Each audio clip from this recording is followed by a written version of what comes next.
നെടുമ്പാശ്ശേരി വിമാനത്താവളത്തിൽ സുരേഷ് ഗോപി അത് പുറത്തേക്ക് ഇറങ്ങുകയാണ്. തൃശ്ശൂരേക്കാണ് അദ്ദേഹത്തിന്റെ യാത്ര.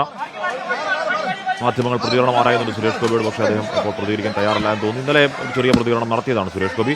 കൂടുതൽ വിശദമായ രാഷ്ട്രീയ പ്രതികരണങ്ങൾ അടക്കം സുരേഷ് ഗോപിയിൽ നിന്ന് പ്രതീക്ഷിക്കുന്നുണ്ട്. ഇവിടെ നേരെ തൃശ്ശൂരേക്ക് പോവുകയാണ് സുരേഷ് ഗോപി. വീരോചിത വരവേൽപ്പ് ഉറപ്പായും സുരേഷ് ഗോപിക്ക് തൃശ്ശൂരിലെ ബി ജെ പി പ്രവർത്തകർക്കൊക്കെ അപ്പുറം സുരേഷ് ഗോപിക്ക് വോട്ട് ചെയ്ത ആളുകളൊക്കെ വീരോചിതമായ ഒരു സ്വീകരണം ഒരുക്കുന്നുണ്ട് സുരേഷ് ഗോപിക്ക് അവിടെ.